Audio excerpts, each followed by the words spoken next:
wasn't planning on making a video today, but here we are because the Trump administration decided to go out and say some ridiculous things about pregnancy and childbirth and birth rates and fertility and all of that. And then they also launched their new website, MOMS.GOV, which is horrendous. So what we're going to do today is we're going to watch some of their statements that they made at the press conference regarding this new website. We have, some really great things we're hearing from our favorite doctors, Dr. Oz, RFK Jr., not a doctor, saying some truly unhinged things. MOMS.GOV was launched on Mother's Day. RFK Jr. said in a statement, MOMS.GOV delivers critical tools and support to help parents foster healthy pregnancies, strengthen young families, and create brighter futures for their children. This is how you make America healthy again. So we're gonna start with a video that I made on TikTok about the things that Dr. Oz said. Let's watch that. When I say that MAGA is obsessed with the birth rate, it's not an exaggeration. The most recent statement comes from TV doctor and grade A grifter, Dr. Oz. Here, let's watch. Okay, go ahead. So let me speak a little bit about the reality that 1 in 3 Americans are underbabied. What does underbabied mean? That means that you either don't have any children or you have less children than you would normally want to have. And to Katie's point, we have a crisis that's causing our fertility rate to drop below 1.5. The replacement rate is 2.1. So we're way below what we need just to replace the people that we have in America.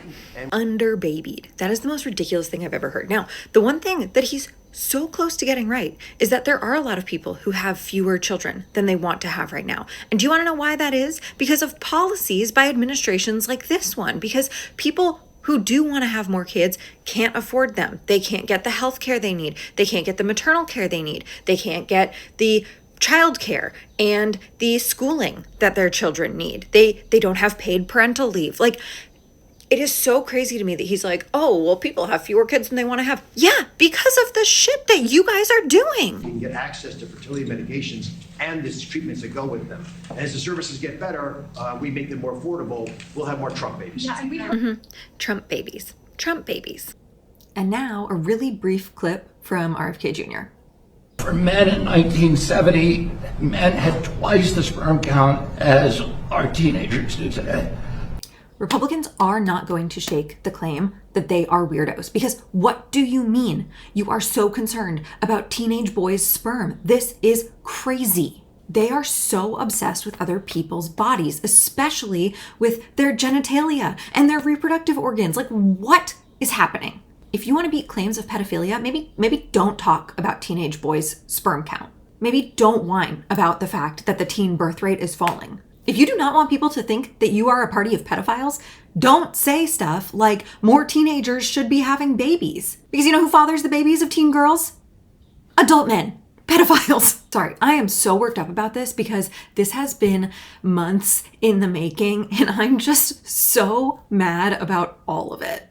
I'm mad about all the people who told us in 2016 that we were overreacting. I'm mad about all the people in 2022 that told us we were overreacting. I'm mad about all the people in 2024 that told us we were overreacting, that said, just give them a chance. Everyone who said, it's not going to be that bad. Everyone who said, oh, they're not going to come for birth control. Yes, they are. Okay, I'm going to get it together. We're going to go through MOMS.GOV now. This is the new website that the Trump administration just launched. I'm just going to show it to you right here. And this is going to be, we're just going to go through it together. MOMS.GOV, an official website of the United States government. Resources, information, and help for new and expecting mothers. Addressing the needs of mothers and fathers who face difficult or unexpected pregnancies and ensuring the well-being of mothers and the health of American families. Okay, a few things to point out right off the bat, right? The needs of mothers and fathers. They could have just said parents. They didn't. That was intentional. They are always trying to reaffirm the gender binary that they believe exists. They hate inclusive language. Saying parents would have included non-binary people, would have included mothers and fathers, and anyone who doesn't identify as a mother or a father, but is still a parent to a child. But no, mothers and fathers in order to maintain the strict binary, the strict gender roles. Ensuring the well-being of mothers and the health of American families. It's very 1930s Germany, if you get my drift. The photo that they choose, which is like the most generic stock photo, also intentional, right? A woman, specifically a white woman, in this kind of like prairie boho dress, standing in a field of wheat. They know who their audience is. It is MAGA moms and it is trad wives. That is what they want from all American parents. And so they're pushing it. And I'm sure there will be people who say things like, oh, it's just a photo, you're reading too far into it. No, there is intention behind every single one of these choices that they're making. I say that as someone who wrote for parenting websites, and every single featured image that I chose for an article was very intentional. An image is worth 1,000 words, right? You are sending a message with the photos that you choose to use. All right, next we have access pregnancy support services and health centers. Navigating pregnancy can feel overwhelming, but you don't have to do it alone. Okay, so if you're noticing correctly, the pregnancy centers they are referring to are also what we call pregnancy crisis centers. They say they provide supportive services for mothers and families. Many centers offer pregnancy tests, ultrasounds, STD/STI testing and treatment, parenting support, childbirth classes, blah, blah, blah. Read to the end of that. The majority of pregnancy centers offer limited medical services. What they mean by that is that they don't offer abortion care, they don't offer miscarriage care, and they don't actually offer prenatal health care. They'll give you a medical referral. But if you don't have health care, how are you going to get that medical care you need? The medical referral they might give you to a doctor could be tens or hundreds of miles away. There are people all over the country who live in maternal health care deserts who do not have accessible health care available to them, accessible prenatal care available. When you click on the Find Pregnancy Centers near you, it brings you to a website called Option Line. While it is legitimate in that it is real and operational as a website and a hotline that you can call, it's explicitly pro-life. And it's affiliated with Heartbeat International, which runs a bunch of crisis pregnancy centers. The thing about this website is that they will give you semi-legitimate information. A lot of it is fear-mongering about the morning after pill, about how abortions are actually performed. And if you ask for a referral to a clinic, they're never, ever going to send you to an abortion clinic. They will only send you to their crisis pregnancy centers that do not suggest abortion as a legitimate option.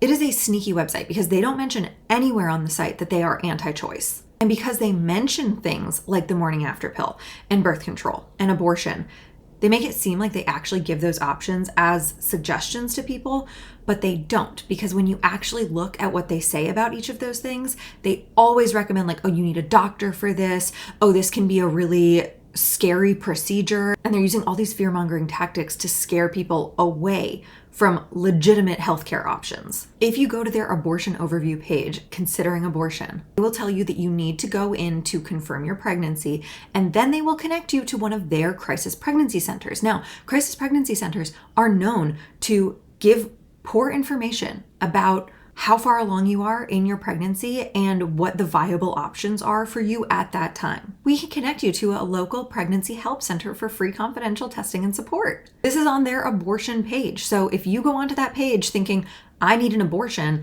they're going to connect you to one of their anti-abortion pregnancy centers. Then they go into 5 important health and safety considerations. Have you confirmed your pregnancy? Do you understand the risks involved in an abortion procedure? Did you investigate the qualifications of your potential abortion provider? Ask how complications are handled. Recognize that it's okay to change your mind. So all of this is trying to say that abortion is dangerous and very risky, despite the fact that abortion is less risky than actually carrying a pregnancy to term. They also talk about abortion pill reversal, which is not supported by the science. This is something that anti-choice activists have been pushing for, is this idea of abortion pill reversal. It is not backed up by actual medical evidence. Next, the website recommends federally qualified health centers, which serve medically underserved areas around the US. And in theory, they are a really great option for people. But in practice, they are not as functional as the government wants you to believe. Part of that is because they are reliant on government funding. These health centers offer primary care and other healthcare services on a sliding scale or for free. The problem is that when the government cuts healthcare budgets, which we know they do, then the community health centers bear the brunt of the burden. They also face major problems when there are government shutdowns. In October of 2025, Kaiser Family Foundation put out an article saying about 1,500 federally funded health centers that serve millions of low-income people face significant financial challenges, their leaders say, as the government shutdown compounds other cuts to their revenue. Some of these community health centers may have to cut medical and administrative staff or reduce services. Some could eventually close. The result, their advocates warn, may be added pressure on already crowded hospital emergency rooms. So the Trump administration is telling people to go to these qualified health centers while simultaneously cutting funding to them. All right. Next on the website, we have nutrition quick facts for mothers. They go over some basic nutritional info. They talk about folic acid and prenatal vitamins. They talk about all of the additional nutritional needs you might have while breastfeeding. But we need to talk about the fact that this administration has also made it way more difficult for people to access nutrient-dense food, nutrition that they need, by cutting things like SNAP, by not focusing on the fact that people live in food deserts. There are so many people who do not have access to fresh fruits and vegetables. This image is all cute and fine and dandy. It's a potato and yogurt and salmon and avocado and grapes and whole milk and oranges and strawberries. So many people in this country do not have access to those kinds of foods. These foods are also some of the most expensive things out there. Salmon is expensive. Avocados are super expensive. Berries? Are you kidding me? Yes, it would be great if every pregnant person in the United States could get access to foods like this, could be eating like this their entire pregnancy and while they're nursing a child. But these foods are not accessible for so many people in our country. And this administration is not doing anything to make these foods more accessible. All right, now we scroll down. Jumpstart your child's future with Trump accounts. We're building long-term financial security for millions of children by creating tax-advantaged investment accounts for U.S. citizens under the age of 18. Eligible children enrolled in Trump accounts will receive $1,000 from the U.S. Treasury in an account that they can access at 18 years old. Listen, I'm not going to say that any account like this is a bad thing. This can be a huge help for a lot of people. My problem with this, which is less of a problem than many of the other problems I've mentioned, is just that we have to call them Trump accounts. This man is so obsessed with putting his name on everything that he couldn't just call these like child accounts or something reasonable. It has to be all about him all the time. Trump RX. Looking to start a family? Find the world's lowest prices on prescription medications on Trump RX. Also, that's just not true. According to Aaron Kesselheim, a professor of medicine at Harvard Medical School whose research focuses on drug prices, the Trump RX announcements are one-off agreements made for publicity purposes. They don't change anything about the way drugs are priced. The agreements are opaque and unenforceable. According to Kaiser Family Foundation, the discounts are offered via Trump RX, which in turn offers coupons co-branded on GoodRx.com, which already offers discount coupons for many hundreds of medicines. So they're not doing anything new here. Once again, Trump just wants to have his name on everything. He wants credit for everything but responsibility for nothing. Next up on the website is resources for women and parents, and they have a bunch of different sections here. Starting with preconception health. The biggest issue I have with this section is the final paragraph. Fertility awareness-based methods can help you recognize signs of your fertile period and identify underlying health conditions such as polycystic ovary syndrome and endometriosis. Fertility awareness-based methods can work if you are trying to conceive, but one of the things that they are not mentioning here is that this is not an effective way to prevent pregnancy, and that's intentional. They do not want people to be preventing pregnancy. They don't want people using birth control. They are pushing fertility awareness-based methods as a method of natural birth control that doesn't actually work. I am not saying that fertility awareness-based methods cannot work to prevent pregnancy, but for the most part, they don't, because they require really, really careful tracking of so many things that go on in your body. On the website that they link to here, which is an HHS.gov site, they go over the basics of understanding your fertility, which is fine. That's great, whatever. But when you go down to fertility awareness, the website says, fertility awareness-based methods involve a woman learning to recognize the signs of her fertile days, which are the days of each month in which she is most likely to become pregnant, conceive. Based on her intentions, she may plan to have unprotected sex during this time in order to conceive, or she may choose to avoid pregnancy by not having sex, or by using a barrier birth control method like condoms during this time.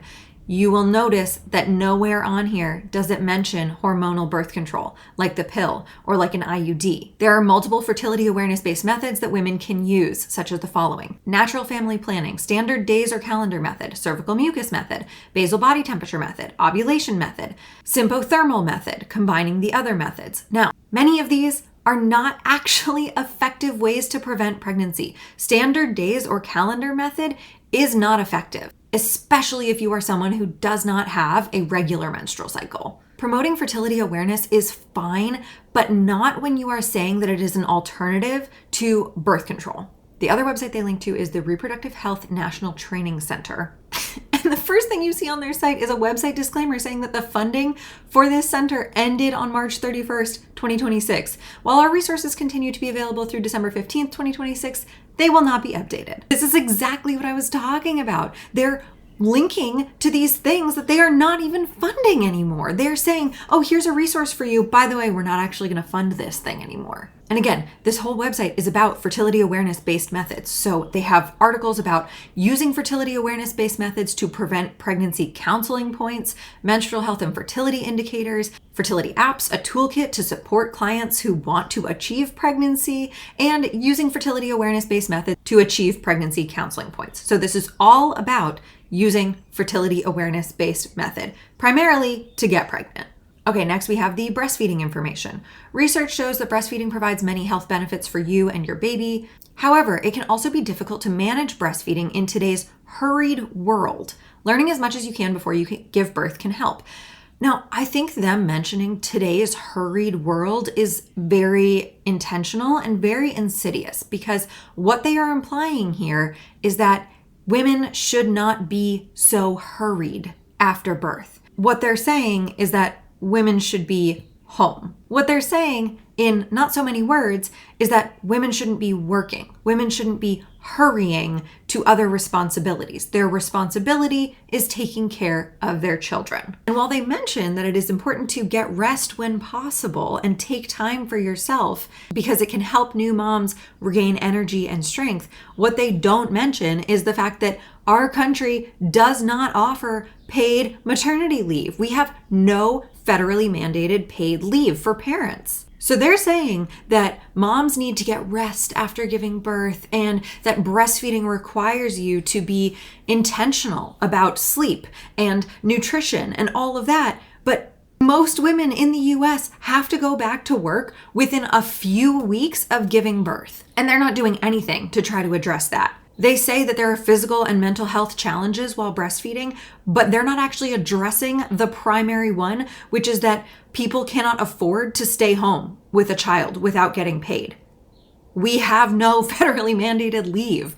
So many people I know would love to have continued their breastfeeding journey longer, but they couldn't because they had to go back to work and pumping was not a possibility for them, or it wasn't feasible, or it wasn't maintainable. There also isn't any information on here about making the decision to not breastfeed. This is all about how to breastfeed, benefits of breastfeeding, all of the things you need to know about breastfeeding. But there's nothing on here about choosing formula or what to do if breastfeeding isn't a possibility for you. And again, this goes into their biological destiny BS that they push because they believe in this Christian nationalist idea that women's bodies are made to give birth, that women's bodies are a vessel for childbirth. Bearing and rearing children is what they think our bodies were made to do, and so breastfeeding should be the only option. In the nutrition section, they say, for the first 6 months of life, feed your baby only breast milk. When breast milk is not available, feed your baby iron-fortified infant formula. In this section, they have some information about formula, but it is pushing this skepticism around formula and a little bit of this fear-mongering. HHS is committed to ensuring the ongoing quality, safety, nutritional adequacy, and resilience of the domestic infant formula supply. They're talking about the nutrient review process, testing for heavy metals and other contaminants. That's meant to scare people away from using formula. And while obviously formula should hit certain nutritional and safety standards, they are pushing this idea that breast is best, which is very tied to the concept that childbirth and nursing are these very natural experiences for women and that they should come easily to you and that your body was designed to do this. Next is the mental health resources for mothers. New and pregnant mothers can face many challenges to their mental health, including postpartum depression and pregnancy complications. Yes, that is a very important thing to mention, right? And then they say that PPD is a common mental health condition that affects about 1 in 8 women. Then they have these stories, which is fine. I mean, it can help people feel less alone. They also have the phone number listed for the National Maternal Mental Health Hotline, which again is good. But something that you'll notice on here is that there's no mention of mental health medication. And that is, again, intentional because they do not believe in SSRIs in general, but specifically for postpartum women. I have a whole separate video about how the attack on SSRIs is actually an attack on women, and I'll link that for you guys here, but I think it's worth noting that nowhere on here is there any mention of the way that medication can support your mental health when you are postpartum. Next, there is a page about adoption, information and resources for women considering placing their child for adoption. That's fine. I don't have an issue with this. The thing that is a problem is that there isn't a direct link to anything about abortion, right? So adoption is on here, but adoption is an alternative to parenting. Abortion is an alternative to pregnancy. So they don't believe in that. Obviously, we know that, but it's worth noting that they put adoption on here and they don't put anything about abortion. The last one on here is Early Head Start, which serves low-income pregnant women and new mothers. Programs provide structured, individualized prenatal services. And the rest of the list goes on about what these services are. Now, again, I don't actually have any problems with what Early Head Start offers. The issue that I have is that there are so many women who would not need Early Head Start if they had access to abortion. There are so many people who do not want to expand their families because they don't have the financial stability that they know that they would need. They are already struggling to provide for the children that they do have. More than 50% of people who get abortions already have children. So a lot of these services would not be as necessary if people had access to abortion. When we take away access to abortion and we force people to have babies that they don't want to have, then they are in positions where they actually need more government services than they would have needed before. So we force them to have babies and then we yell at them for being welfare queens. Before we move on to the additional resources, I want to look through the pictures again that they chose for these resources, right? Preconception health, that's a white family. Breastfeeding, that is a white mother and a white baby. Nutrition, another white family. Mental health, another white woman. Adoption, racially ambiguous mom and child. Early Head Start, another racially ambiguous mother and child.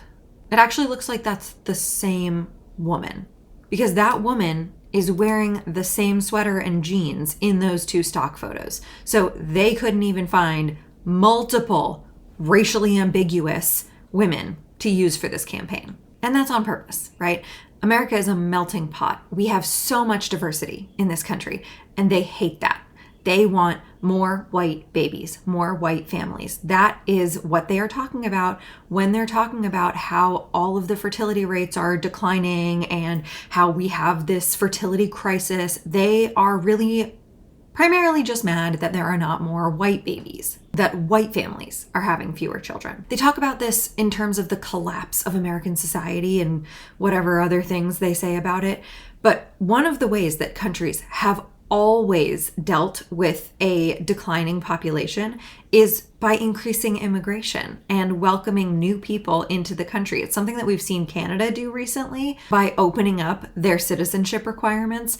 And it's something that the US refuses to do. And not only are we refusing to be open to immigrants, we're actually forcing immigrants out. And that's part of the reason that we're facing this potential population decrease. So their thinking is if white people are not having babies because they want to, we have to force them to have more babies. If we want to ensure a white majority going forward, we need more white people having more white babies. Patriarchy and white supremacy and Christian nationalism are all tied up in the same power structure. I don't have a lot to say about the additional resources section of the website. They have this conscience overview, and that brings you to a PDF. Everything else on here is essentially a link to a CDC page that has already existed. So sleep safety, substance use, infections, health conditions, all of that kind of stuff. I don't have any problems with the things that they link here. It's an issue with things they don't link, things that they have decided are not important to talk about.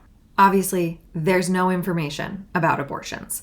Obviously, there's no information about paid leave. There's not even like a guide to figure out if you have any leave that is mandated by your state potentially, or how to ask an employer about paid leave. There's nothing. And that is by design. They want people to believe that pregnancy is this beautiful dancing in a field of wheat while wearing a beautiful dress and caressing your belly. But they're ignoring some of the challenges of pregnancy, specifically the challenges that face parents in the United States because of our governmental failings. Another note, one of the biggest issues facing expecting mothers in this country is the maternal mortality rate. There is nothing on this entire website about how we are going to address the rising maternal and infant mortality rates. More specifically, how we are going to address the Black maternal mortality rate, which is unbelievably high and entirely preventable. There's also nothing on here about childcare, and that is something so essential when we force people to go back to work almost immediately after their babies are born. According to the Policy Center for Maternal Mental Health, 1 in 4 US mothers return to work within 10 days of giving birth. People who return to work that soon after giving birth to a child are at an increased risk for mental health struggles, like postpartum depression and postpartum anxiety. But there's obviously no mention of that anywhere on this site. And the framing of this MOMS.GOV site is very important. They are making it seem like they care about women, like they are providing resources, like this is a hub for women's health, but it is not. It is a hub for pronatalism. It is a hub for tradwifery. It is pushing an agenda. And that agenda is one of white Christian nationalism. While I don't think a hub like this is a bad thing per se, this one specifically is. If you want information about your own reproductive health, go to a doctor. Unfortunately, you cannot rely on this government, on this administration, to give you accurate, helpful information. Okay, I think that's it for me today. This was obviously an unplanned video that started with a lot of frustration and anger, but I want to know what you guys think about this website. Did you see it on your own? Did you hear about it from this video? What are your thoughts? I want to have a conversation about it. If you're new here, I'm Ileana. I make videos about the intersection of politics and parenting, which is basically exactly what I did in today's video. I'm on every social media platform as @IleanaJustine. I would love to have you follow me. If you enjoyed this video, please like, subscribe, all of those things. And thank you so much for watching. I will see you in the next video really soon. Bye.